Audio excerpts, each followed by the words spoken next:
Hi, welcome back to another episode of the Need Stack. Uh, in this episode, what we will be doing is we will create a, a NAS controller which receives an HTTP request, and what you'll do is this: it will perform an operation on the database. You, you will perform a query on the database, retrieve some data, and receive and return the result as a JSON object.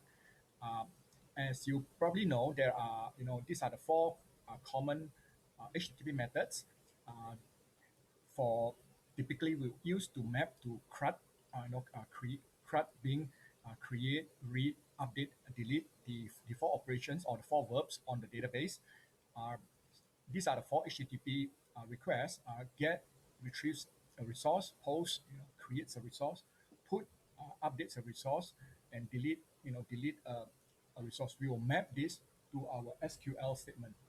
We will be implementing each one of these uh, in the next few episodes.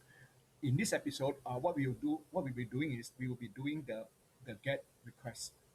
Uh, if you recall, in the last episode, we have created a schema, our data model, and we have defined a user. A user has a one-to-many relationship with the kbots that they are bought, and a bot can have many cards. Yeah, right. And these things that are highlighted, these are the primary keys. Okay. Uh, in this episode, the first resource that we're going to implement uh, is to retrieve a list of our bots for a particular user. Um, if this is actually from the past season, so if you are new to this, please go and look at season one, which is in the link below, or go to the GitHub repository for this application and look at season one. This is the welcome page, and the bots listed here will be like who's the owner of this bot, and the title of the bot, and how many cards it has, for each bot, how many cards they have. So in other words, the title of the bots and how many cards in a particular bot. The query that we are going to actually create is this query. We're going to use a get on this resource. This is the resource we are going to create. So it's going to be /API/kbots, and this is the name of the particular user. In other words, the owner or the creator of this bot. Uh, the query has got some parameters that you can use on the query, or query strings. This is the name. So it supports two parameters or two query string. One is a limit, that is the number of bots to retrieve. So imagine if you have, Barney may have like 100. We may only want to retrieve like the first 10. Then we can say limit to 10, right? Every time return 10 bots. And offset is how far in, where do we start? So offset is like a cursor. From where do we start retrieving the 10 bot? For example, in here, limit 10 means, for example, if Barney has 100 bot, we start, the offset moves the cursor to the 11th bot, and then from there you'll retrieve 10 bots. Using limit and offset, you can control pagination. Okay, so what we'll do is this: we will now start by creating this resource. As usual, we will create a branch. So I'm going to go git checkout. We'll call part 20, and just to have a look. Okay, so we are there, and we will now go into backend. Just for We will start the backend. While that is starting, I'm going to open up the source code. Right, so this is our application. Again, this is the main PS is the bootstrap application. The module is the default module, and this is the persistence, the database, the connection pool that which we have set up. So if you look at our module is actually still pretty empty. There's really nothing in it.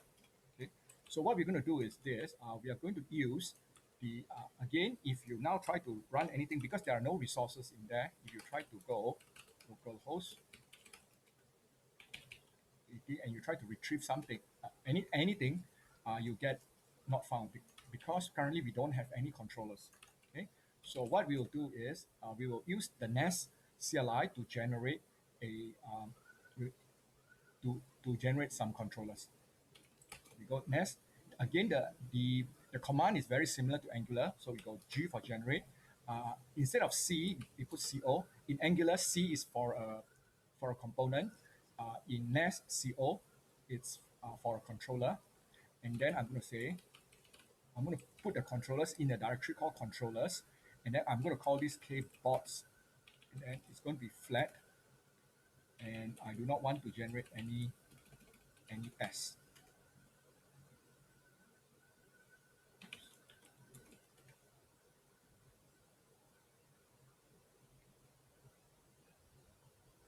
So just give it a while. Okay, so we have actually generated that. So if we now go back here and we do a refresh of this, we'll see controllers. And also notice that in the app module, just like Angular, we have the Nest has registered the controller. Okay, so let's go ahead and look at this controller. Oops. So this is the controller, kbots. If we try to access this now, we will say, nothing is found because there is no resource. Okay, we have this main resource. We have this root resource, which is kbots, but there are no methods to handle it. So we're going to define our first. Let's go back to here. This is the method that we are going to use, right? So it's going to be a get. We have kbots, and this part here, this name is going to be a variable name because imagine that you can have more than one person using like Money or Fred or Wilma. We will say get, okay, and then we will say like here, we will say user ID. So the colon means that this is actually a token which will capture this part. So this root kbots will match this guy, and if there's a match, just ignore the API first. We'll get to the API afterwards, and then the colon user will match this one. Okay. Now we will create a function to handle this. We'll call it get kbots. Okay, and this will return a promise. Currently, I'm just going to return a string. Okay, we will test this method. Okay, now we want to get access to the user ID, so we will say param. This is very similar if you have used Express. If you've used Express, the concept is very similar. You use param, and then you say I want the user ID, right? And then you say user ID. This user ID, this is the parameter, can be anything. I'm just going to call it the same, and then the type is string. Remember, in query string, and also the values from the path from the resource, they're always string. We also need to handle these two parameters, these two values.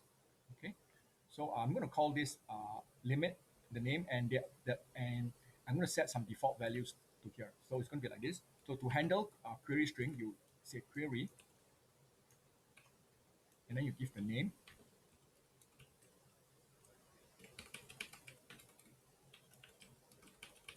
So remember, I'm going to have a default. If the if the request comes without the parameter, then that will be the default. And then I'll also say I'm also going to change this limit to offset. Okay, and this is going to be this is going to be 0. The offset is going to be 0. Okay, and this thing will return a promise, a string promise. Let me fix up here. Okay, so let's test this and see what what happened, what we do, and see how this behaves. So we will just say user, we will just echo back out, what has been user ID, what has been received.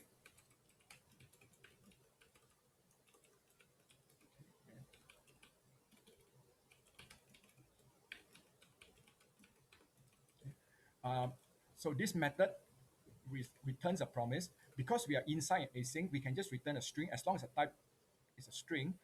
The method will wrap, because we are inside a promise, a monad, so to speak. When we return a value, the value will automatically be wrapped in a promise, which is what we're doing. You can also do, like this, promise resolve, right? Which is the same, but why type more, right? Oops. Okay. So let's try this guy. We will now do this. Okay, but so we need to provide a, sorry, oops, we need to provide a user ID.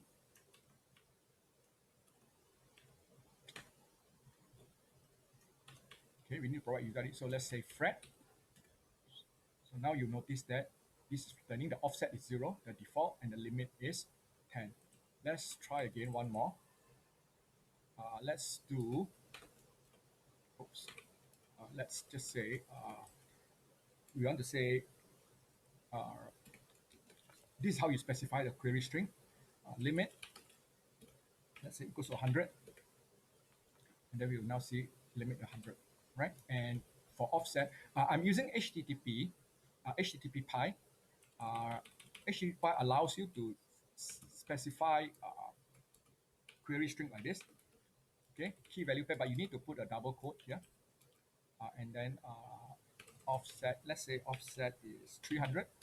Just now you see that, that's working, okay? And we actually see the request here. So now we have created our resource, or rather our controller that handles this particular resource. The get method with this API. So we have actually got this part. Uh, we don't have this. So what we're going to do is this, right? All our subsequent resource is going to have a slash API in front, but this is going to change. This is going to be different. The reason why this is kbots is because it's returning a list of bots, so that's why this is plural. Okay. So what I'm going to do is this. Nest allows you to, set a root resource, a global root resource. The way you do that, and this can be quite handy if you have different versions. Okay, you can set different versions as a root resource. You can say here app. So go to the main file. Under the app, you go set global prefix. Okay, and then one API as my global prefix. Now all the resource in my application will now be prefixed with API. Now if you notice here, you see now that there is API. But if I remove this, let me just remove this guy. You notice that now it's just slash kbots. Okay, but now if I do this, you now see this slash kbot. So I've got one controller which is under slash API slash kbots, and this, and I've got slash kbots, the user ID for the get method. So if I now run this, I'll actually get an error because I need to prefix this. I need to, kbots is now a sub resource of API, and now it works again. Okay, so I've set up this resource. Now the next step is to actually to define a model that returns this value, this value. Okay? So what I'm going to do is this, I'm just going to exit this, and I'll go to the common. So if you recall, we have got a directory called common, which will be shared between the front end, the Angular part, and the back end. So let's come to common, and then in models, this is from Angular. I'm going to define a method called interface. I'll call it kbot summary, since it's really a summary of that, and it's going to have a few fields. You probably have that. If you look here, it will probably have a title.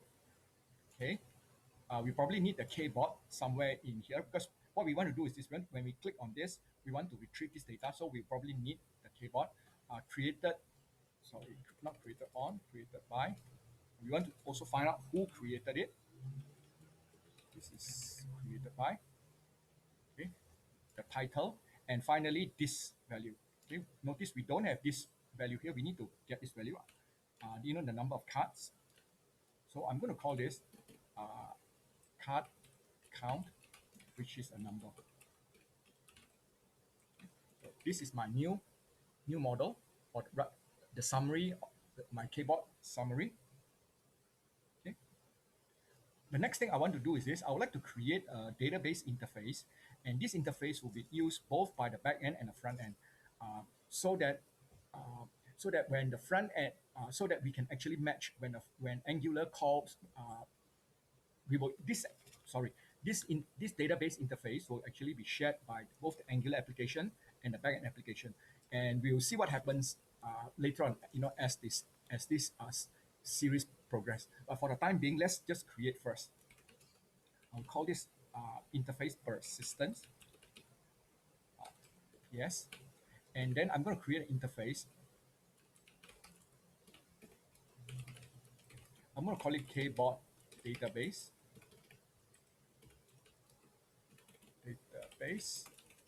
Okay, and it's going to have one method. It's going to have one method. Currently, it's going to have one method called get kbots. Okay, and this will return a promise of kbot. Uh,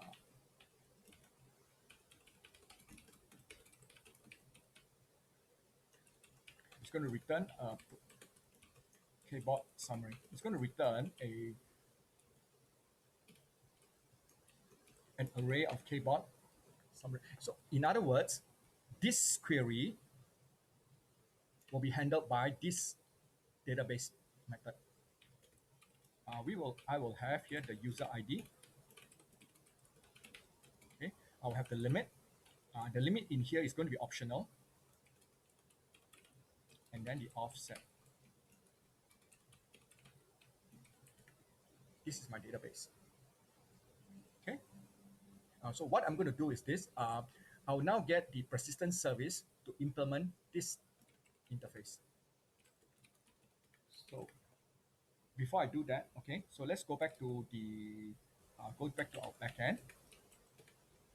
Okay, and rather than to handle the path like what I did in Angular, going trying to remember all the path and all the directories and and stuff like this. What I'm going to do is this. I'm going to go to tsconfig JSON and define a name, give an alias for my common directory. Okay, but before I do that, let me just do this first. So I want you to just observe something.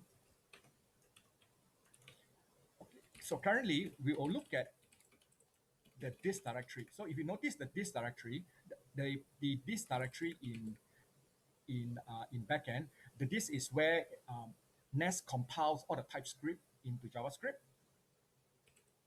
And if you look at this directory, this is our main. You can see a persistence here, right? Okay. So what I'm going to do is this. I'll leave this here first. And what I'm going to do is this. I'm going to go to TS JSON here, and here I will define a path called common.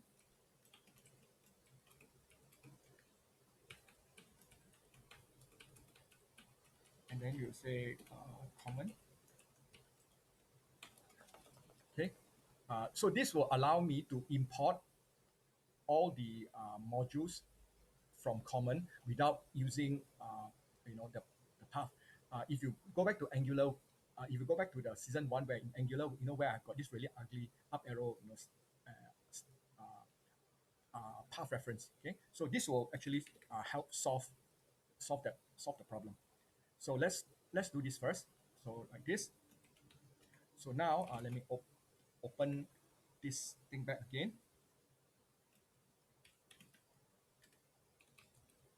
And I'll now go to my controller. So So I'll now go to my persistent service, and this persistent service I can now say, let me just move this down here. I can now say implement persistent service. I will now implement the kbot. Sorry, let me import that first. Import the database interface. Notice common. I've access common now. So if you recall from Angular, I know I need to do this, okay, for persistence. But now, because I've defined, because I created an alias, a name in the tsconfig.json file, I can just go common, and I can just go persistence, and the name will actually show up here. Okay. So now I can do this kbot database. I can implement this database here.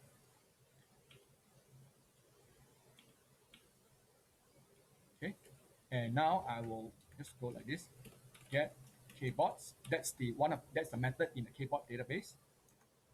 Okay, right, and then I'll go user ID. That's a string. Then I will say there's a limit. I'll set the limit to 10. Offset to 0, and it returns a promise of kbot summary. Okay, an array of kbot summary, like so. I want this to be async. So let me just return some blank array just to stop it from complaining. Okay, so let's check if there's any error. Okay, so I don't have. Okay, I probably need to stop and start this guy again.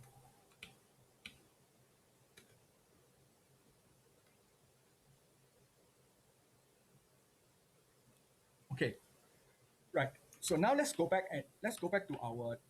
So this is the original this directory. So now if you look at the uh, if you now look at the this directory again, you notice that now we have actually a few more directory, two more directory. Notice the backend and the common here. Okay. This is actually now the actual code. Okay, and the common is our uh, is the uh, is the imports of the files that we have added in. The common exists because we use the files. These two we use modules from our common directory. Okay, so what you have here, these files are actually the old files. Okay, what we should actually be using is the files inside here. This is the one that we actually should be using. And the reason why we have this structure is because we are actually, our application is actually using a module or some modules that exist outside of the project directory. So the project directory is the backend. The backend is the project directory. This is the project directory. Okay, this is the project directory. So in order to accommodate the path, uh, TypeScript has TypeScript has to compile the application in this way, right? So each of the application, the JavaScript is in its own structure. So if you go tree, you notice that uh, you notice that all the references from here actually goes up to common. So this structure, the backend and the common structure, is the same as as the directory structure as our source. Okay, and these are actually the old one. And just to prove my point, what I will do is this: I will stop this guy. Okay, and I'll delete the directory, the this directory, and we'll compile it again. So we will try to run it again. Now, if you try to run it, we will actually now get an error.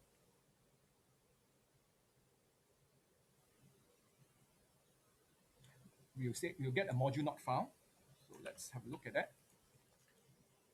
We actually get a module not found, and the reason why we get a module not found is because uh, TypeScript is looking for the main file under the this directory, which is not there anymore. This directory is actually here under slash backend slash source. We need to adjust this path. Okay, we need to do two things. We need to get TypeScript to execute the file inside slash this slash backend slash HLC. We also need to get TypeScript or the system to automatically recompile the file when there are any changes. Okay, so what we're going to do is we're going to use a tool, or rather a package called NodeMon to do that, to help us do that. And this is what we're going to do. Let me kill this guy first, all right? So what we will do is this. Okay, what we'll do is this. We will first of all configure NodeMon like that, like so. So we open up package.json, and then we say NodeMon config. NodeMon. Let me just move this guy up.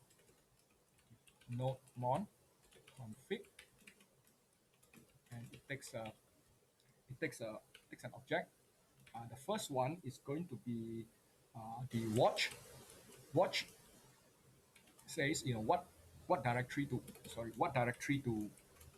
watch for changes. I'm going to say source. Source is where my source files are, right? And then the extension to watch, by default, Node1 doesn't watch TypeScript extension. It watches JS extension. So I'm going to say the extension to watch is TypeScript. You can have a list of a comma separate list for watch. So that's the Node1 config. Second thing, what I would like to do is this: we need to start NodeMon. So the way we do that is that we're going to start NodeMon, and we're going to tell NodeMon to compile our files and run the main file under the newly adjusted directory. Okay. So we need to look for, so under scripts, we need to look for start here. So change nest to build. So what build does is this. What build does is this. So let me just remove this first. So build does this. Nest build. So that's going to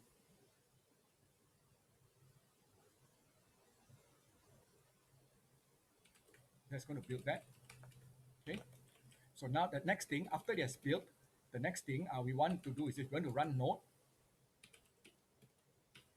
backend src and main. This is what we want to do. Okay.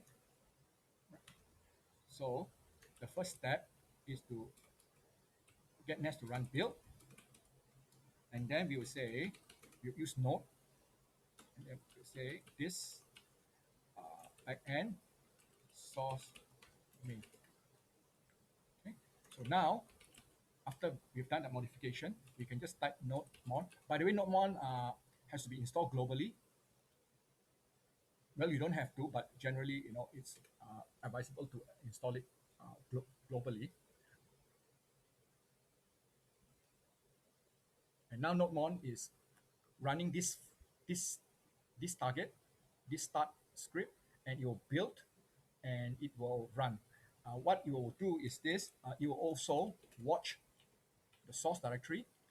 Any changes to any files in the source directory or subdirectory, you will recompile, you'll rebuild using the nest build command, and then you'll restart the application again. Okay, so that's a little bit of an inconvenience, but it will solve our problem with the path. Okay, so now let's get back to this guy. So we want to, let me close this. We want to retrieve this record, data like this, right? And we actually have our schema here. Okay, so let's try to work out what is the query to retrieve this piece of data, this format here like that. Okay. Okay. We will do a test. I'll do a test script here. So we'll first of all say select all from the first one is the user. you. Okay. The next thing we want to do is this: we want to go join. So we want to join user with this, and we want to say, get me all the bots belonging to a particular user ID. So we want to say join kbot. B is the name of the table. We just give a name like the name. Then we can say on user. So u is the name of the table. This user table. U dot. We want to say user ID. Okay, equals to sorry B user ID. So both of them has user ID, right? If you recall, the user ID is a foreign key in kbot, so they should match, right? Now, the next thing we want to do is we now want to say from kbot, we want to select all the cards that belong to this guy. So we can say join kcard c on bot user ID, bot ID equals to c bot ID. Okay, so let's try and load this guy. Test. So now you notice that I'm picking up all the all the cards, uh, all the data. And now I probably want to cut this down. I do not want everything. Uh, if you recall, let's go back to our model.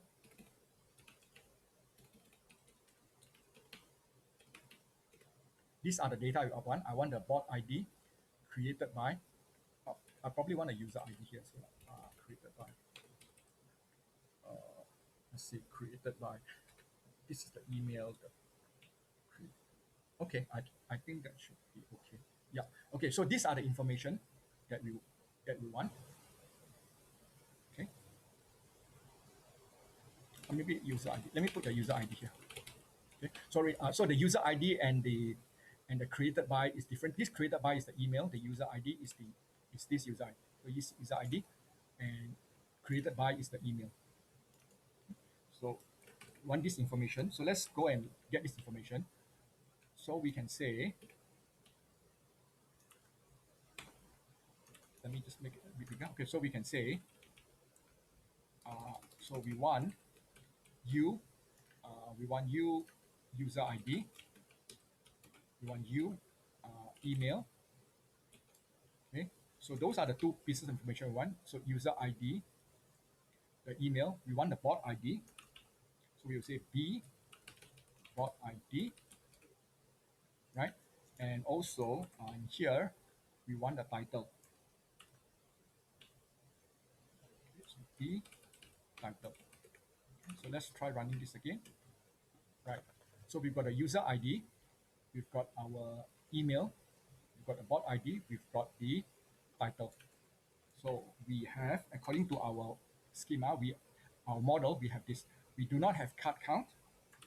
So card count is what is a computed field. What we're going to do is this: we're going to aggregate this data. Say group by. We will group by the bot ID like that. And then what we can do is this. Let me move this guy down here. We can now say count the bot ID. So now notice that I've now got the information that I need for this model. The only thing now is this: I need to change this. This is this field name. So that's pretty easy. We say as let's say as card count. Okay, let's run this guy again. So now we got card count. Okay. Uh, Finally, let's make this simple for our user rather than getting the user to create to remember this whole very long query. We will create a view. A view is like a computed table. Okay, it's not a real table. It's a table generated from a query. So we will say create view. I'm going to call this kbot summary s. This guy. Okay. So let's do this again. So let's load this again. So, oops. Okay. So that was because. So let me just do this. That was because I was testing this, so it's already exists. So let me just do this. Drop view if exists. Keyboard summary. Okay, so let's try this again. Right. Okay. So now if we go describe keyboard summary, you notice that this is the keyboard summary. It matches the field matches exactly our select part here, and we can now just go select all from keyboard summary. Okay, without having to type this thing out, and we can also do things like this, where board ID like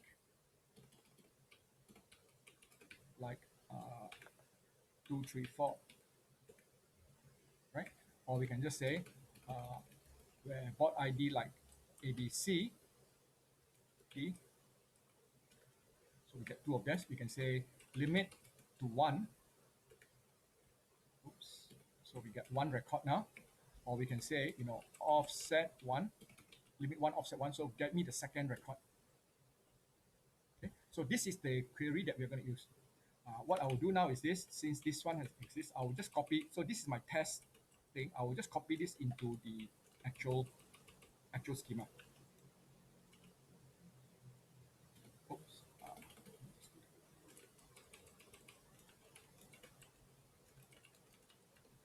So that I don't forget. Okay. So that we don't forget. Okay. So next time when we create, if you were to create this table, you will get a chance to also create the view as well. Okay. So now that we have created the table, so if I go this show tables, you see that we have actually four tables now, where this is the computed table. This is our view. Okay. So now we return to our thing here. We are now ready to create a query to query this table. I will create a SQL statement here. I'll say get kboard. Okay, this select all from kboard summary. Okay, where we are going to search it based on the user ID. So this SQL statement is going to be used here, where our user ID is equals to that, or you can use like. Okay, and then we're going to have limit as well, limit and offset. Okay, so those question marks are a placeholder. Uh, we will create a SQL statement, and then we're going to we'll parameterize our SQL statement, and then we're going to fill it in with our value. Never ever, so if you've heard right, never ever use string concatenation for SQL statement. That's our SQL statement. Okay, so let's start. Let's see how we get. Let's see how we do this. Okay, so that's our query. So the first thing we're going to need is we're going to get a connection from the pool.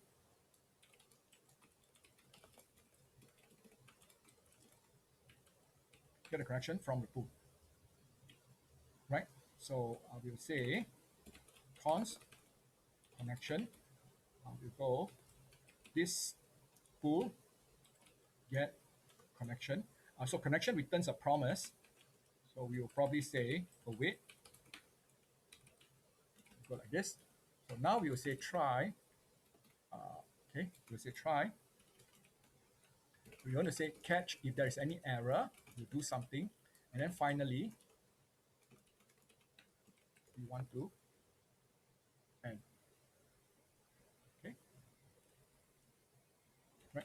So if there is any error, we probably want to you just handle the error first. We want to say error, and then we just print out error.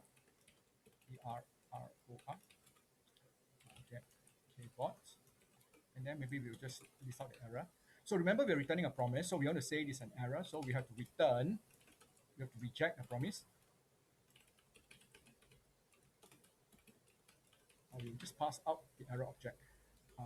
If nothing, then we make sure, remember, always to return, always to release the connection back to the pool. So like that. Okay. So now we are ready to make our query. The query is going to be const result await. We'll just say the connection. We perform the query. We take our SQL statement, right? So our SQL statement uh, takes in our SQL statement is parameterized with with this question marks. So we have three question marks, so three parameters. So the parameters goes from left to right. So we must follow back the order. So the first one is going to be the user ID. The second is limit, and the third is offset. So here, the first is user ID. Okay, the second is limit, and the third is offset.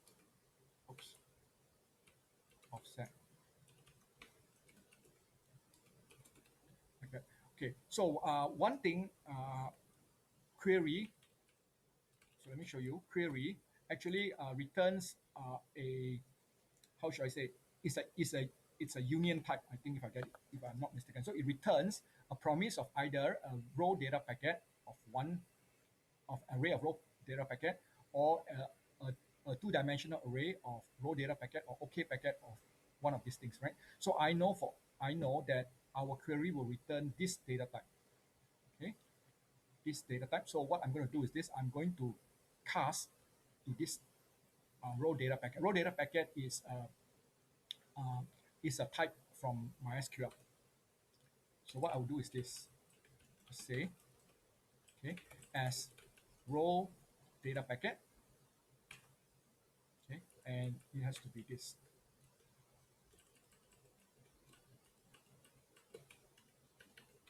Okay, oops, no. So let me just include that in. So why is it giving me an error?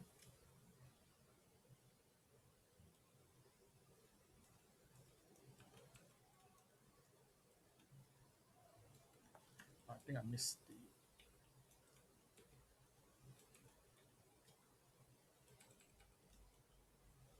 Okay, so I got just I missed. I got an extra bracket. Okay, right. So what will happen is this, right? The result actually returns an array of two raw data packet. So so it's going to return something like this. The first one is actually the result, our records, and the second is actually the field info, just some metadata. Okay. So what we want is we want the first record, which is const our records. So we'll say this like that. Okay. So now our record is going to be just these guys. It's going to be just these guys. Okay. Or rather, you know, uh, these guys, right? So we'll look through that. We'll look through this, and then we'll return an an array. Sorry, we'll look through that, and then we'll return an an array of kbot summary. And this is what we do. We just say return. Okay. Rex, we use the map function. We'll take a record like that, and then we will just say return. We will just map it over as kbot summary. So each one of these is going to be, let's take all this, put it here.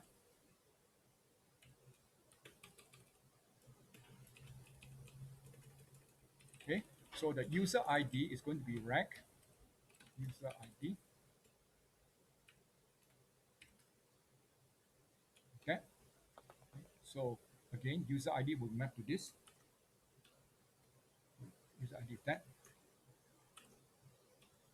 And then the next one is the bot ID. So the bot ID is going to be R bot ID. Created by, it will be the email. Maybe I'll just move the email up here. And then the title will be just title. And the card count will be.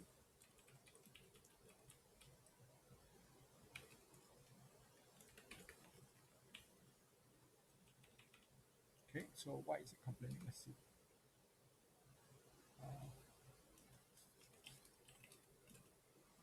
So maybe I should just cast this as dot row. Okay. Okay. So just to keep it from complaining.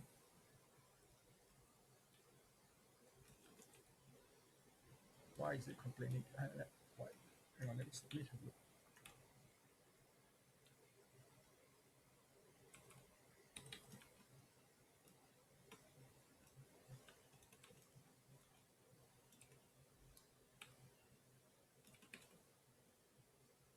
Okay. So, yeah. So I'm not sure why. Maybe I shouldn't put a. Maybe I shouldn't put a bracket around that. Okay. So now that looks okay. So let's see. Okay. So so we've got our query. Let's run through the query again. We get a connection from the pool. We perform a query that returns an array, a two-dimensional array of a raw data packet. We get the first element, which is our record. We look through them. We map the record into our model, and then we return that as a promise of arrays.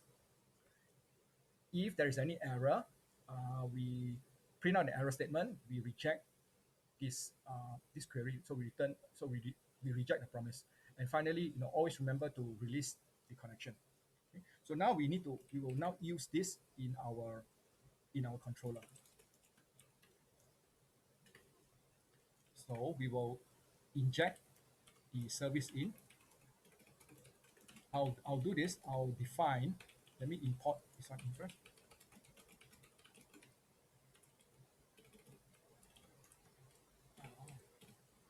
Persistence. I'll import in the kboard database. I'll do this.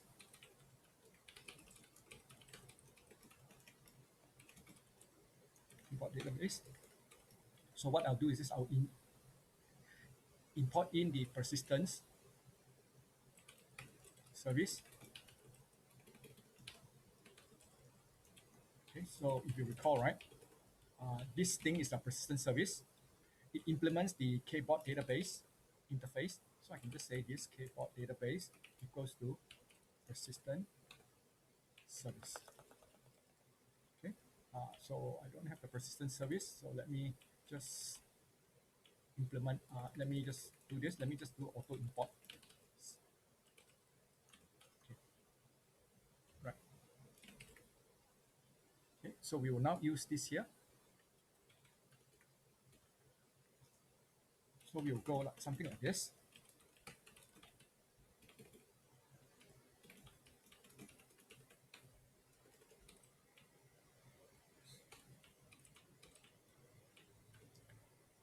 We'll go. So we will now say we use the kboard service. This kboard get kboards. We return our. We'll pass in the user ID. The limit. Our limit is a number. So we have to go pass in limit. And then we'll say, let's do the same thing again. Pass in offset.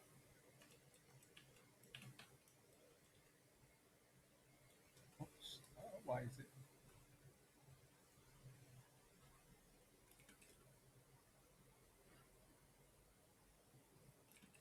Okay, let's have a look.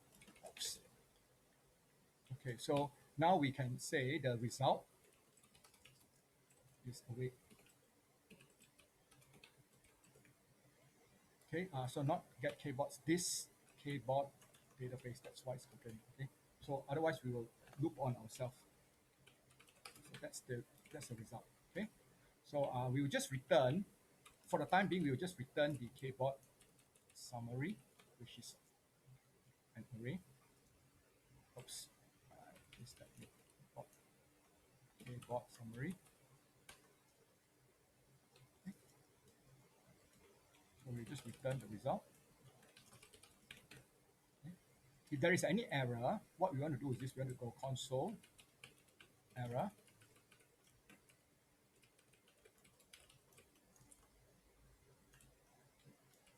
And then we'll just list out the error. We want to throw the error, so this is what we do. We go throw new. Since if we get an error, it'll probably be an internal server error. This will be like HTTP 500. Okay, and we'll just say this. So this is the 500 status code. Oops. Right. By default, the method, if it's successful, the method will return 200. You can say, if you want to return any other type of status code, you can set your own status code in here. So the way you do that is like this: HTTP status, I think. No, code. Okay, so this one. So we will just say this will return. If it's successful, you return the status code 200. Okay. So let's try this. Okay, so now it's restarting again. Okay, so let's try our query. Okay, so we'll just do that, and now we will get see that we can get our data, and we can now just say offset equals to 1. So we get, oh sorry, offset equals to 1, double equal to 1. We now get 1, right? Or you can just say limit, get the first one. You can say limit 1, offset equals to 1. We should get the second one. Oops. We should get the second one.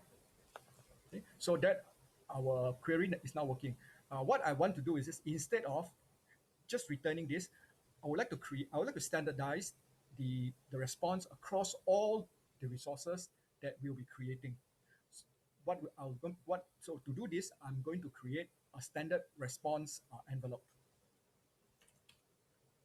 So it's a very fancy word, to just have a standardized response. And what I'm going to do is this: I'm going to go to common, and I'll create another interface called response. Okay, and this interface will have like a standard interface. I'm going to call it response base. All responses, at least from my from NES, is going to have the following pieces of information. It's going to have a timestamp. So this will be the timestamp that's returned. It's also going to have a status code. This is the HTTP status code, just for convenience, or you can have any other application status code. In here, I'm just going to use the HTTP status code. Okay, and then I'm going to have a field called data, which is of type any, which subclass of response base should override. Okay, so now what I'll do is this: I'll import in. So I'm going to create now our response envelope for the get kbots.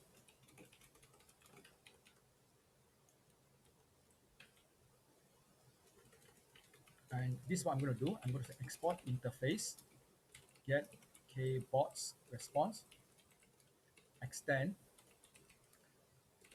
response base. So you automatically get all this. And I'm going to change data to kbot summary. Okay. I may also want to return the limit and the offset. Okay. So let's go back to keyboard controller, and here I will now say return get kbot response. Okay.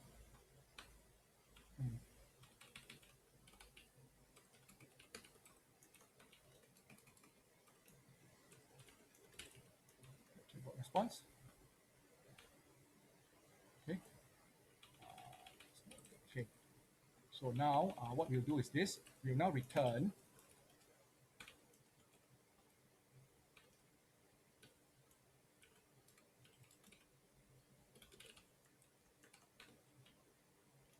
as keyboard response.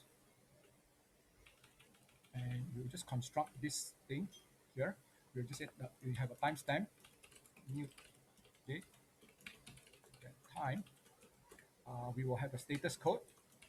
Again, it can be application specific. I'm just going to return the HTTP status code. And then our data is here, result. We have the result here. And then I'll say limit.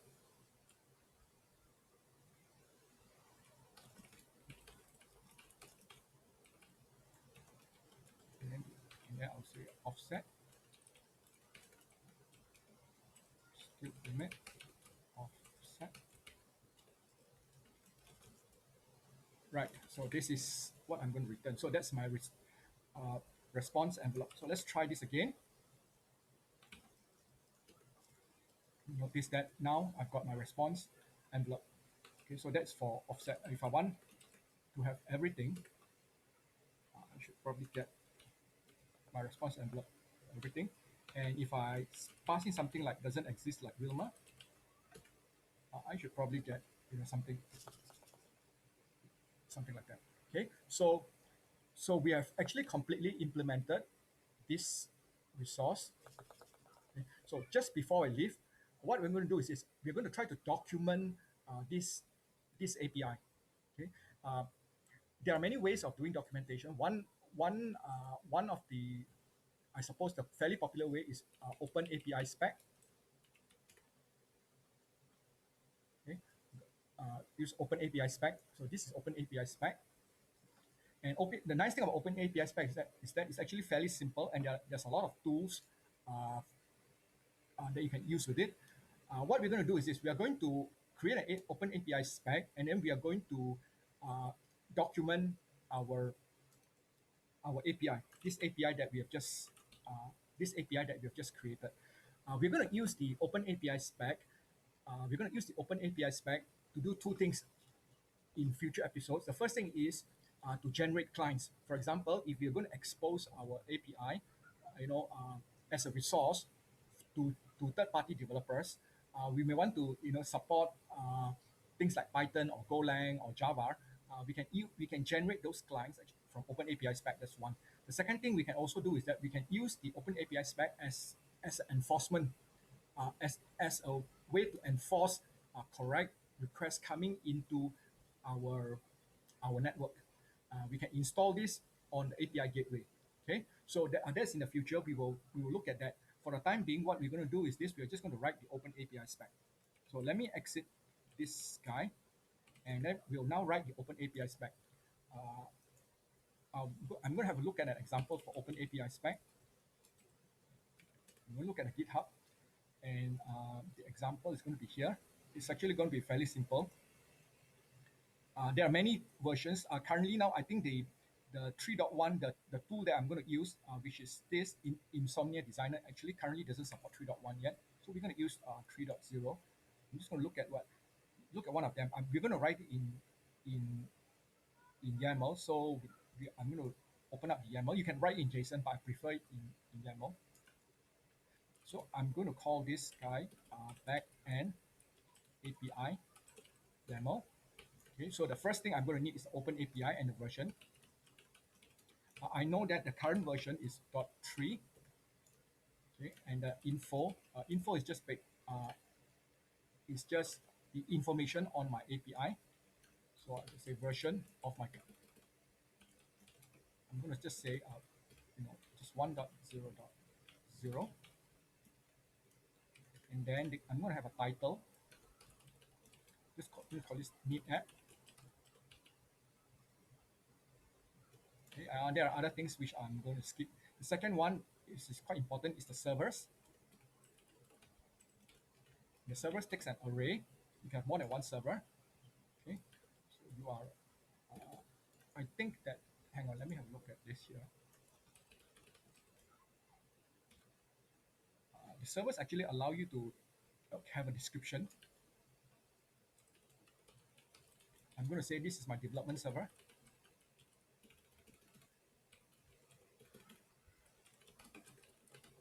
And then the URL is going to be HTTP localhost You can have more than one in here. And then finally, the third one is the path. So the path refers to this. Okay, so I don't need to put API anymore because I've already got API here. So the path refers to this. What we say kbots.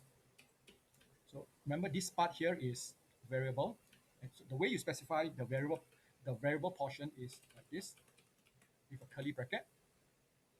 Okay, and then followed by the next thing is followed by the method,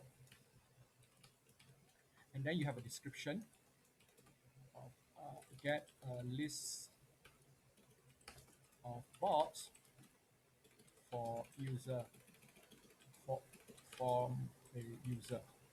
Okay, then we will need the operation ID. The operation ID is the name of the function when we generate the client.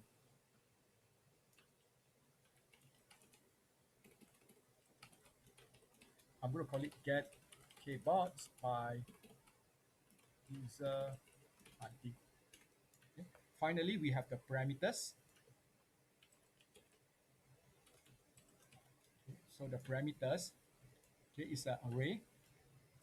The first name is going to be user ID, and it's in the path. Okay, and the schema is a required field, and the schema is going to be the type is going to be a string. Okay, so the type is going to be a string. Then we're going to have two more. The second one, if you remember, is this guy limit in query. Okay, it's not required. The schema, the type is going to be integer, maybe 32. So let's have a look at this. Sorry, type integer, format 32. Okay, okay, let's skip format, and then we can say the default for this limit is 10. The minimum is 0. Oh, sorry, minimum limit, right, is 1. Let's say, okay. And then I'm just going to, oops. So it's going to be pretty similar for offset. Okay, query again. So the default for offset is 0. The minimum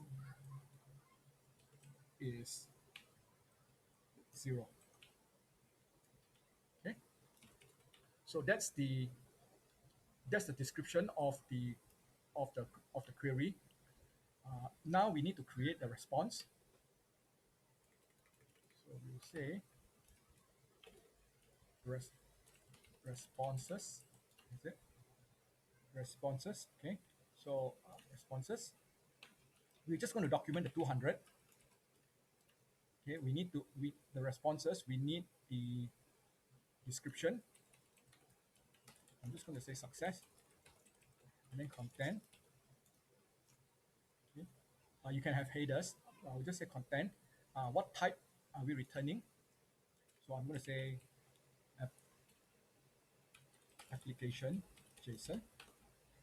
Okay, and the schema will be something that we're going to define later. Okay, in here. So we'll just say components schemas, and then we're going to say get the schema is going to be get kbots response. Okay, so that's about it. That's our documentation. The path, the resource, the list of parameters, and the response. So currently we are returning 200. Okay, we can format if there's an error. We can have more if you want to just put them under here. Now we will define the schema for our get kbot schema. So this basically says, say we need a path, we need a route, like component schema get kbot response. So we do this components right under the main root components schemas. Then we just say the name get kbot response. Okay, so that's the schema. Let me see how we do the schemas. Okay, so we do the schemas. Okay, so the schema, the type. So remember the get keyboard response, right, is going to be this guy, right? Okay, so it's going to be an object. So the type is going to be an object, and the properties are, okay, so the properties are key value pairs. So the properties are timestamp. Okay, timestamp. The type is an integer. Then the next one is status code. The type is an integer as well. You can have more constraint on this. I'm just going to make it simple. Okay. What else do we have? Oops. What else do we have? Data. So the data is keyboard summary. We'll have limit and offset. We'll do limit and offset first, and then we'll oops. We'll leave data to the last. Okay. So then the next one is going to be limit and offset. So basically, actually, we can define a schema for this because the limit and offset is going to be the same as this. Okay, if you really want to, you can, you can really go crazy defining this. Okay, so finally, we have data, and then the data, for the data we'll just define as it's a separate schema by saying this ref, and we'll do this components schemas, and then we'll just say keyboard summary. Right, so we are looking at keyboard summary. Okay, so now if we go to common model, so this is my keyboard summary. Oops. Okay, my keyboard summary. I'll, I'll put it up here. So the type is going to be object. Okay, and then the properties. So the properties is going to be as before. Let me just copy this whole bunch over here. Okay.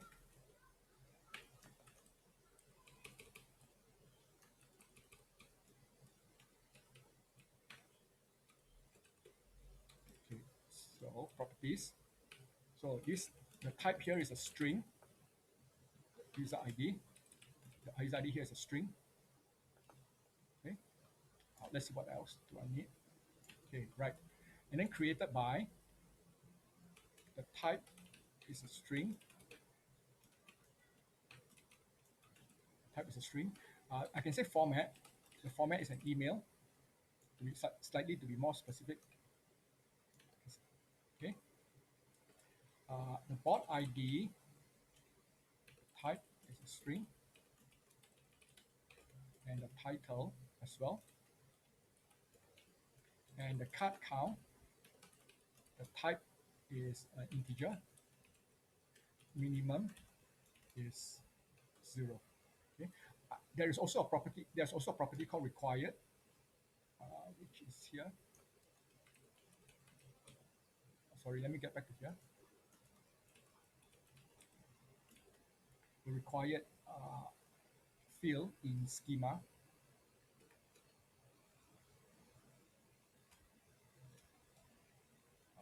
Let's see. I think it's something like that. Okay. Then you can say, user ID is required.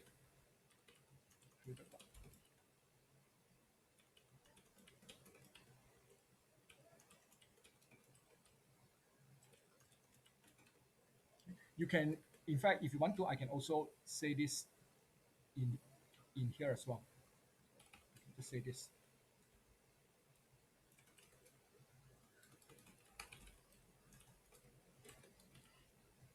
This code. Limit. Offset. And this is finally data. Okay, so that's my open schema. Here's my open API. So let's try this guy. So I'm going to use this tool called Insomnia Designer.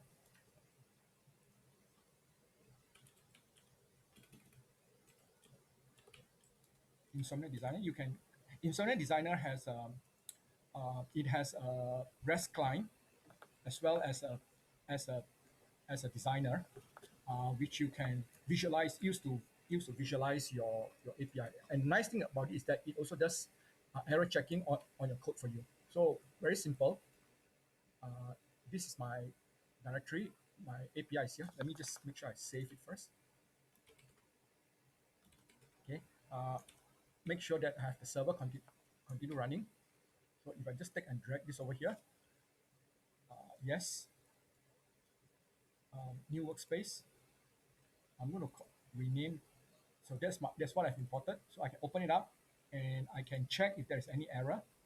If there's error, it will show up on the side here as a little red dot. So there's no error. Now I can open up the preview and I can select what server. So if you have multiple servers, you can select one of those servers for testing, right? You can see that your path, what are the paths that are currently defined, and what are the schemas. I've got two schemas. So that's one. I've currently got one method. Okay, and this is a required field, so I can try it out. I can just say thread, which you cannot really see really that well in here because of the color, and then I will execute this guy, and you'll now notice that this is the result that has come back. If you go to here, you'll notice that indeed, the insomnia designer has made a has made a request. Okay, I can maybe not change this to just say limit to one. Execute this, and I get one result. Okay. Okay. So that's the end of this episode. It's a really long episode. I'm not sure how long. Definitely more than an hour. In the next episode, the reason why it's so long is because there's a lot of setup. So the next episode we'll implement another method, and then we'll write. We'll continue with the OpenAPI specs. So thank you for staying with me, and I'll see you in the next episode. Thanks.